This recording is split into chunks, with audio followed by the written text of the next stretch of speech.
back, you beautiful people, to episode number 13, season 9, the last episode of the season, the last episode of 2023. Thanks so much for sticking around and joining us on this beautiful journey.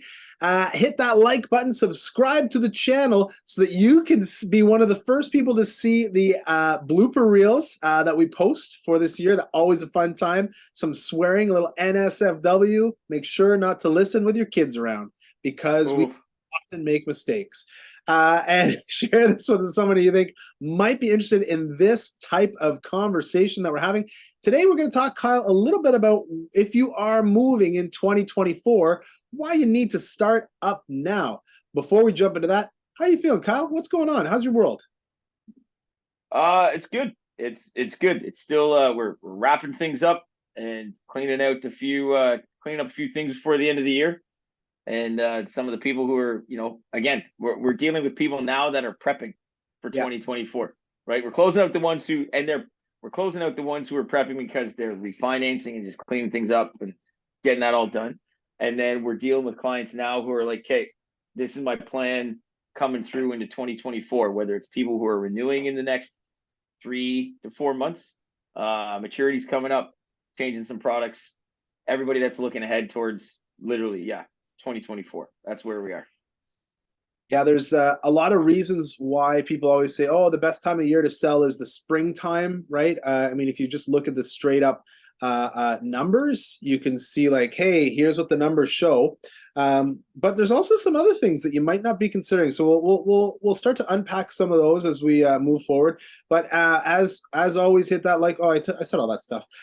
You can download Kyle's buyer guide in the link below. You can download the seller guide that we've got. Link below as well. If you'd like to schedule an appointment with Kyle or I, you can do so in the Calendly links below.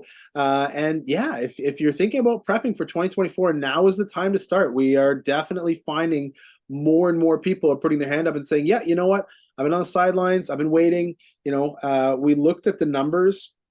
You took a look at the numbers. I took a look at the numbers as well to see what the average price was, versus what it was last year. We've got this new kind of nerdy app that allows us to look at what the stats are saying, and some pretty interesting points here. The InfoSparks stats, they tell you what the average median sales price is. And a lot of people said, oh well, the worst, the bottom of the market was December 2022, right, when the rates were as high as they were. And it jumped back up earlier this year, but then interestingly enough, the median price in December 2022 was $534. The median price now, and I'm just looking at the end of November 2023 because I haven't posted the numbers from December, is $543. So 534 to 543, not that big of a difference. Now at the peak of the year, like April, May, we were at 595. And I mean, if you go all the way back to, June 2022, which was like the highest median price we'd ever seen, 650. 650. Now, again, the median price takes into account everything: condos, residential, land, commercial, rentals, the whole everything. So probably not rentals actually, but the real takeaway for me was, hey, look at that. We thought the bottom of the barrel was December 2022 at 534, and right now at the end of November 2023 we're hovering at 543. That's not too far off that really low end number. And we talked about this last time, is it seems like people are thinking, hey, this is a good time to buy. The rates are as high as they're going to go. And we're advising a lot of our clients, if they can, to go in and get the best deal that they can, but then also buy time. Close on it as late as possible, right? Kick that can as far as you can. Knack. And and maybe take advantage of the best of both worlds, the low prices that you can get right now and potentially a bit of a lower interest rate moving into April, May. We were doing we were at an event today. We're hosting an event today with a bunch of realtors and had people in from a couple lenders, TRESA, and even one of our insurers, Canada Guarantee. So there's 3 default insurers. Canada Guarantee is one of the private ones, along with Sagen, and then CMHC is the Crown Corp. Maybe not, obviously, I'll say obviously, but maybe not to some people. And it was, they come up with some pretty interesting stats. And again, I think, when we look back on it, and we always talk about that, but it's just that what went on through the pandemic was such an anomaly. But it's scared us, or it's changed how we have to look at things, because again, we're so as just humans and in the market fixated on the price of things, right? Being the price of the house, which you have to be aware of, but also the price of the mortgage, which you have to be aware of. And our thought is always, right, if it's high, then it's priced high. Like, how am I trying to say? It's like when it's high, then it's priced higher. And when it's low, but the interest rate's high, well, then it's still priced higher. And one of the numbers we were looking at was comparing, he pulled stat from 2022, and like a $760,000 home, and same neighborhood, picked another one, and it was down. I think it was probably wasn't 760, but it was down about 150 grand. Yeah. And the payments were almost the same. Hmm. So again, if the theory, if the thought holds true to you, that buying, right, is an investment to a degree, and equity is a thing that you're going to gain over time, because long term, not in the next 6 months, right? Long term, you're going to sell and take some of that equity with you. Then now is a decent time to buy, because those other people that bought, unfortunately, have come down. And if they were playing the same game, it'll be okay. But if for you now, it's still the time, because you can gain that equity back, and your payments aren't going to be that much different. And going into 2024, as things do start to come down again, there's a good chance that price goes up. So it's and that price goes up, your payments not getting lower, right? Because interest rates are coming down. It's just the math is so important to do, to see where you're comfortable. And I don't even want to use the word should. Like, it's not like, oh, you should buy just because, right? No offense to you. But it's like, you should do what's mathematically right for you if you do the math. Just stop worrying about the feeling and do the math. Spoken like a true mortgage broker. Whereas the real, well, how does it make you feel, right? Yeah. It's like a therapy session, right? Hey, Yeah. here's the thing that's happening in my life, my therapist. Well, how does that make you feel? Like, I don't know, man. But When you bought, how are you feeling? Yeah. For those of you listening, Kyle pulled out a notepad. I lay down on a couch, and he pulled out a paper, and it was glorious. So here we go. So yeah, I mean, 2023 year wraps up, comes to a head. I think it was, about. I mean, we'll have to look back and see what the predictions were for this year. I think people were expecting the prices to come down marginally. The number of transactions for me was the big piece. That they came down. They came down by a significant amount. There were a lot less transactions than there were last year, and last year had less transactions than the year before, excuse me. So, the number of transactions, you saw that meme floating around that said, hey, there's whatever it was, at the end of November, there was 11,000 sales on the real estate board. And if you look the same period in 2021, there's like 17,000 transactions. That's 6,000 transactions. Wow. Right? 6,000 less means 12,000 ends different. Well, there's 4,000 real estate agents in Ottawa. And if there's 12,000 transactions less, that means each agent is doing 3 deals less than they did last year. Now, remember, the average agent is doing about 10 transactions per year. So the average agent is probably down 30%, just based on straight up math, right? 18,000, call it 17 and change, versus 12,000 or 11 and change. That's a 30% reduction. The average real estate agent is probably down in their overall business, how many transactions they do, by 30%. Not to mention, as the rates went up, the average prices went down. So you're talking over 30% reduction in the income of the average real estate agent. Now, I'm just comparing straight up averages, but that's a big hit. I think 2024, if we're talking about predictions for next year, we're going to see a lot of, again, don't take offense to this. We're going to see a lot of lower end agents, people who are not doing enough business to keep afloat, fall out of the business. I think people are just going to say, hey, look, this isn't working. I've got to go back and sell newspapers, flip burgers, be a nurse, be a teacher, whatever it is that they came from doing, or they have, peace of mind about doing. Got to go back to that other thing, right? Or whatever it is. Yeah, we've seen some attrition through our industry too, because the one thing that develops is that, and it's which is different from yours, is the fact that for anybody to be a successful agent, you got to buy something, potentially got to sell something, but it's got to happen, one or the other, or both, right? And it's one line of business, like you said. That your transactions are low, but that affects two different people, so the number multiplies, right? Yeah. From our standpoint, it's like we can do a buy. You're going to mature, so we can do a switch, right? If you need more money, we can do a refi. So there's more lines of business. But what we are seeing though too is that those lines of business, or people are having a tougher time. That's just fact, right? So where we're seeing the attrition, in my opinion, anyways, is the fact that we have a lot of agents who could do, and especially in Ottawa, right, who could do real easy business, right? I got 2 government workers, I got good credit, I got good equity, bada bing, that's easy to do, relatively speaking.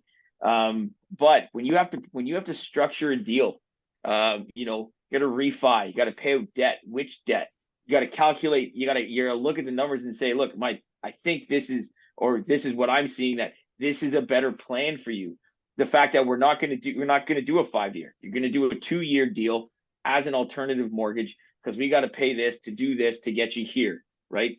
We're doing, people doing alternative lenders, taking out refis, doing refis to pay back SEBA loans, right? Because those business for self people had to get money to get them through the pandemic, and all of a sudden the government's like, let's roll. Yeah, pay up, sucker. You're like, all right. And necessary evil. So that's what we're seeing. Pay up, sucker. Okay, well, where am I going to take the money? I bought a house during the pandemic. Let me pull the money out of my house. Nope. Yeah, and that's it. Like if you don't have, and people have to understand, not every agent knows how to do this, right? Not every agent knows how to structure a deal like that. Not every agent has access legally, might not even be allowed to do it, because they've changed those rules on us too. So we're gonna lose some people who are just like, I can only do A deals, when they don't fit and they don't know how to structure. So that's that. So it'll be interesting to see how that rolls too. And I think we've definitely seen some of more of the older agents who are like, yeah, I just don't want it. Like, I'm good. Yeah, we're seeing the same thing with the new rules and regulations that are coming out. People are like, hey, you know what? I've got to conduct my business in this new and different way. I don't want to learn a new trick. I'm good. No, thank you. See you later. And I find the same thing in my business. A lot of, I'd say probably 40 or 50% of my business is working with investors, right? People who are using real estate as a tool to generate, wealth, generational wealth, income, equity, whatever it might be.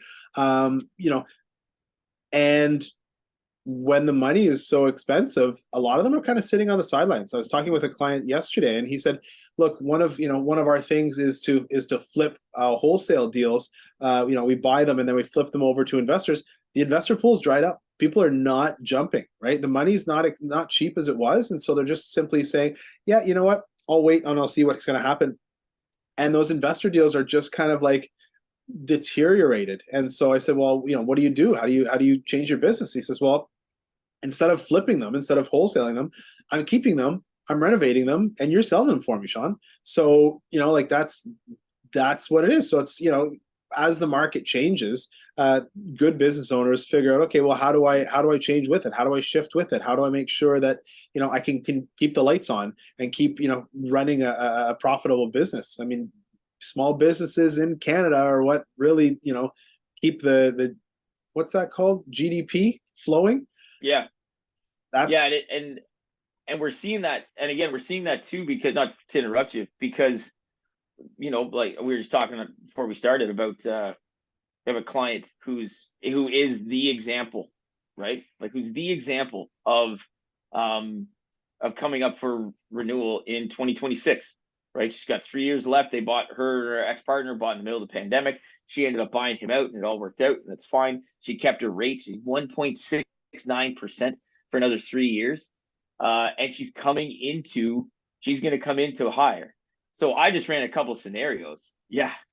I just ran a couple scenarios to see how it would work. And I mean, if she renews at 4.5, and keeps the same amortization, she'll be staring down a payment of, she's currently at 737. And I'm just remembering this because it was fresh.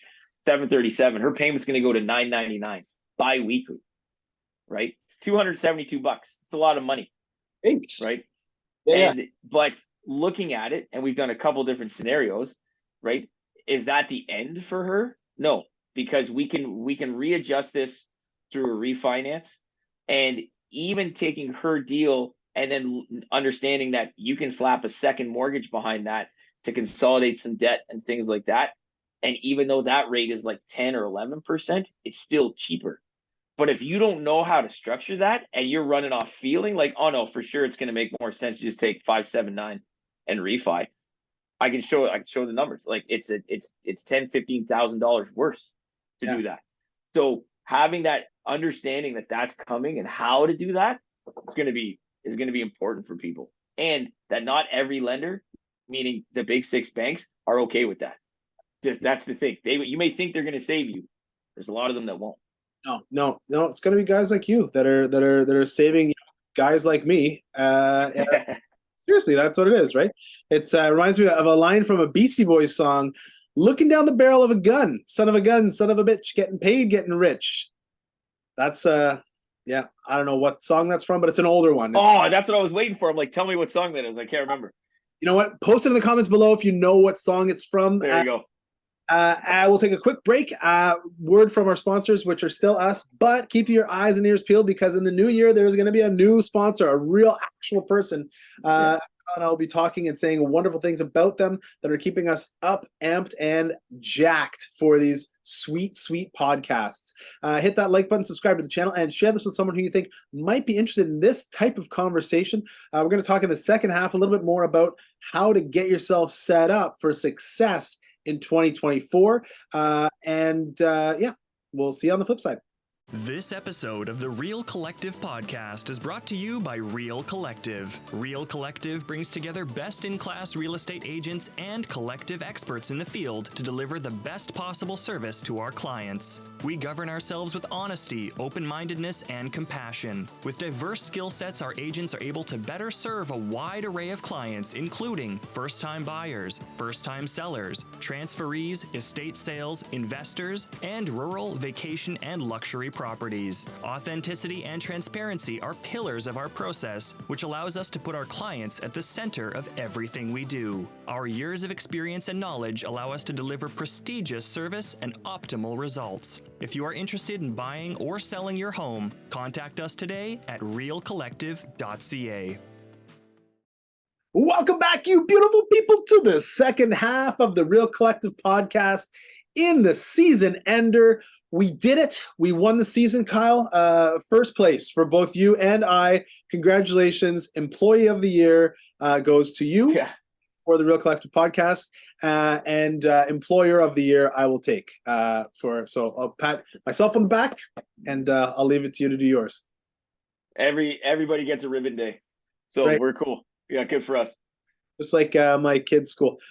Hit that like button on the channel and share this with somebody you think might like what we're talking about. We're a little bit silly, man. It's the end of the year. It's the holiday season. Are we mailing it in? Not totally. Are we not? Not totally. I mean, no, got to get a few more across the finish line, and people are prepping. So I got a Nintendo here for the holidays. So if we want to keep it light, then little Street Fighter 2. Anyways, we were talking about how to sort of prepare yourself, how to set yourself up for success in 2024. And one of the most important things to do is to start now. And by that, I mean, reach out to Kyle, reach out to me, so that if you do want to move, you know what the trends are going to be. You know how to set yourself up. How do you make it so that, hey, I want to move in 2024. What do I do to make it happen? On average, when we first meet with someone to when they actually move is 18 months. So, that's a long haul, and there's some people who will move in 2024 that we met with last year, right? They're starting to do some preparation for their house. They're starting to look around. They're looking for that right house. And when it pops, they're going to be on it right away. Right. So it's certainly something to consider as we're sort of coming out of the holidays. Yes, this is, this episode is probably one of the first episodes of the year. If I look at the calendar, even though it's the last episode of the last year, that's when we're recording it versus whatever. Anyways, some of the reasons why it's important to move in the spring or to be looking when the springtime rolls around. Kyle, you've got a ton of experience. You find you put most of your deals together, like as a percentage, more in those 3 months. Those 3 months sort of account for half your year, because that's kind of how it is for us. I think if you look at purchases, if you look at percentage of purchases, yeah. I mean, I'm lucky enough to have a good pipe and a good pipeline that that fills up pretty good. Let it go, and then so that tends to be okay. Grabbing it tight. Anyway, but purchases for sure. And now there's so much time. This in the blooper reel, I don't even know, for next year. Probably. Yeah. But for the prep stuff though, now is the time, because there's just so many reasons, right? Your taxes are the biggest one for me is taxes. That's the biggest snag I hit with anybody who's self-employed, contract in certain cases, seasonal, or potentially has rentals. That's the stuff to do right now, is to get ready. And it's you typically ready to go by March, so they're prepped, and we can plan that. Claim this much money because you did that last year, right? Have those taxes paid. Let's get that done. I think, and if we play the game, right, as a spoiler alert, the government only comes knocking after a certain point.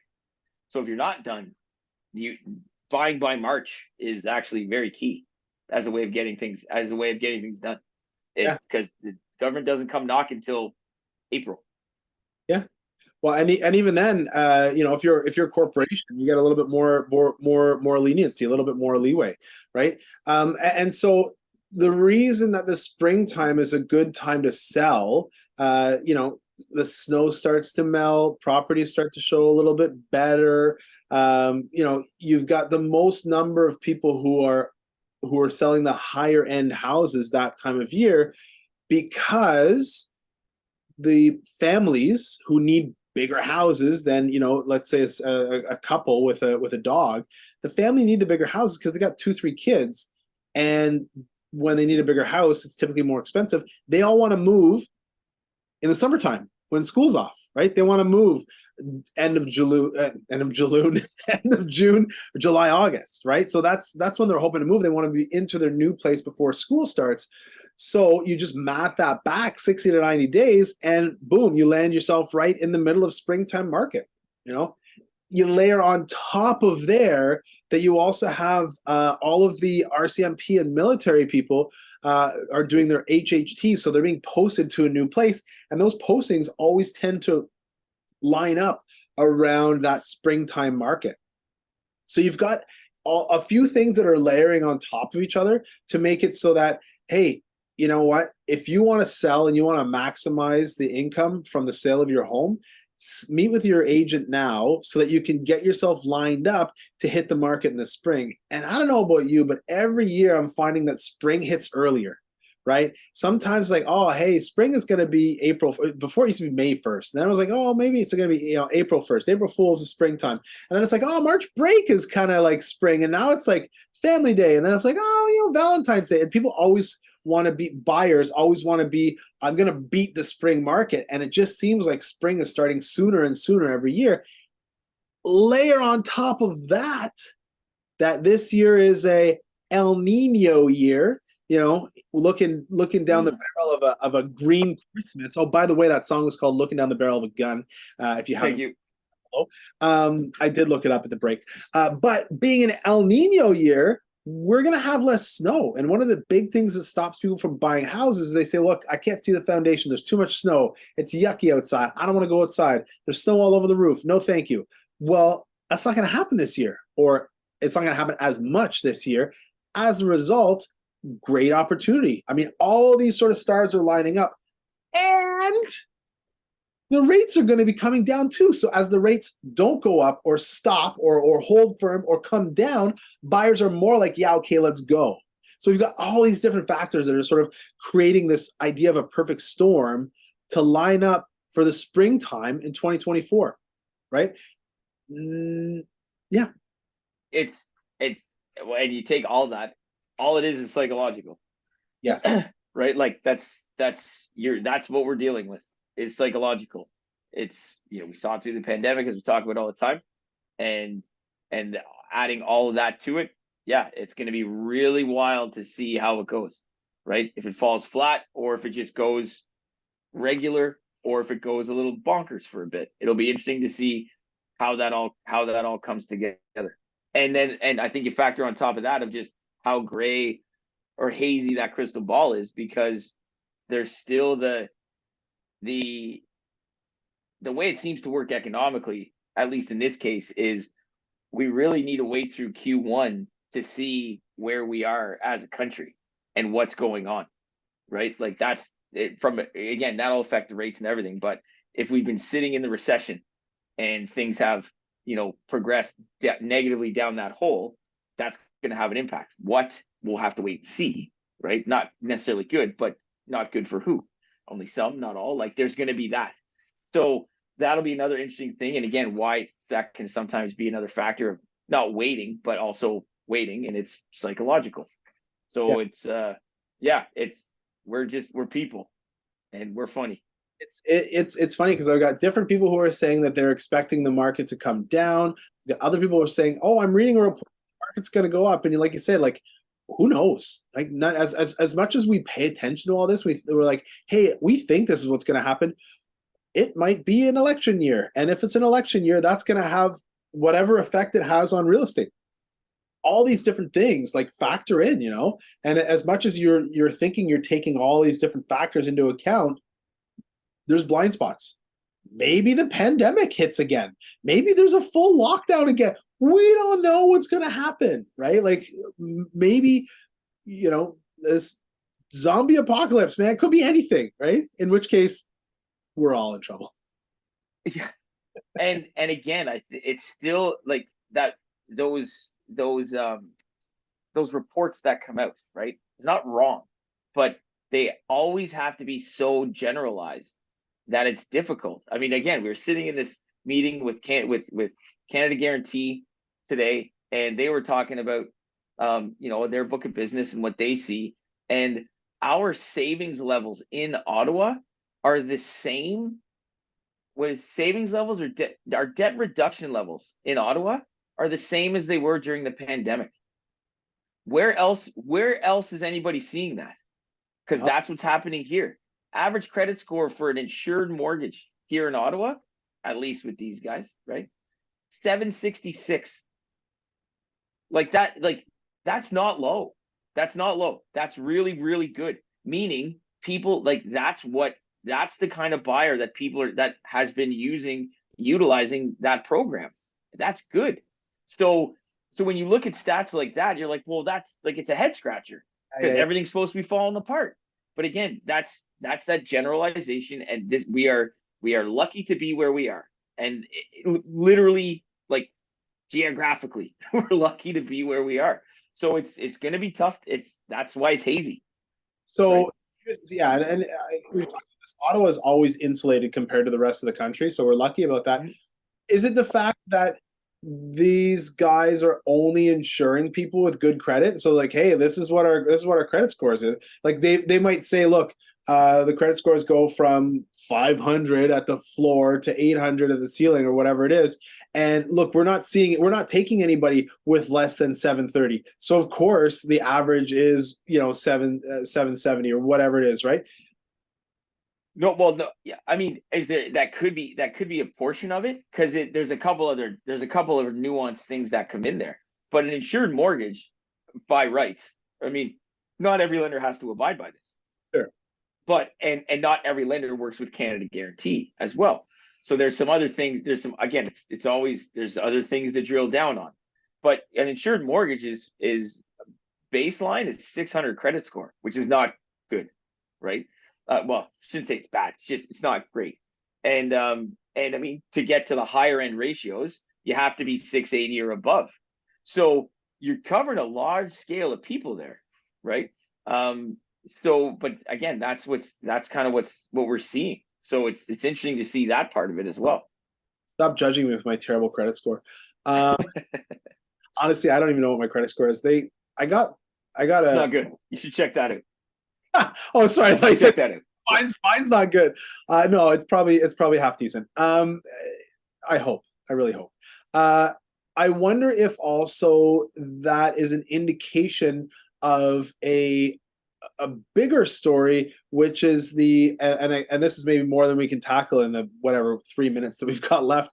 I wonder if it's an indication though, and there's just like put this as an asterisk and hold it in your mind of the separation between two groups of people, right? The haves and the have-nots, or like this class of people and the separation from, sorry, the separation of people who own property versus people who rent property, and that they keep talking about the middle class disappearing, and it's just a separation of those two. I don't want to sound like a classist, but I wonder if that's what that is. Like that's sort of the piece that it indicates. I don't know. I'm spitballing here, throwing it out. I think I don't think it's I don't think it's not that for sure. I don't think it's not that. I mean,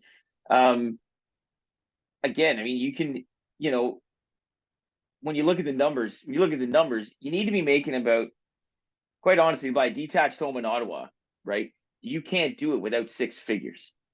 Yeah. So now that's in the household. So that's two people, and I think if we really did look at it, probably today's rates, you're looking at making minimum 120 to 140 minimum. Okay. And with that, I mean, that's two people making less than $100,000, but it's always going to be two people. Right. Right. That's like a $650,000 house, which is like a 1,000 square foot bungalow in the middle of the city. Like we're like in an old 1950s kind of Campo tank built house close to Algonquin College sort of thing. Like we're not talking. Yeah. And if you have a car, that's gone. You're not doing that anymore. So when you look at that, but you think of as well, like how much government do we have? The teachers, right? The hospitals finally got their raise after so many years of being shit kicked, right? That money's there. So, and I mean, every place has hospitals. Yes, I get it, but it aggregates over with everything else. So when you have all of that, those are typically higher paying jobs. So, and if you don't have one of those, or you don't have a parent who can refi their house and gift you 50, 100 grand, which we see, because that's part of that too. There's a lot. The stat we didn't see, or at least I didn't catch, was how many of those people that they insure have gifted down payment, right? But that's a good number. It's 30+%. So I'm pretty positive. Maybe not from that one, but a different insurer. So that's a key factor there, right? It's a key factor there. So yeah, I don't disagree that there is a class thing. And when you factor in transactions are down, right? Transactions are down, less people have been able to buy. Yeah. So it's there. I think there's something to be said. Yeah, I mean, listen, we'll open that up. Thanks so much, guys, for listening in and joining us throughout the course of 2023. This is the last episode, season 9, episode 13. We'll catch you in the next one in the new year. Until then, hit that like button, subscribe to the channel, share this with someone who you think might be interested in this type of information, and you can also comment below with the name of the song if you missed it earlier. If you didn't miss it, and you can schedule an appointment with Kyle or I, and the calendar links below. If you want the buyer guide, Kyle's buyer guide is below. If you want the seller guide, my seller guide is below. And Happy New Year! And until next time, keep it real. Collective.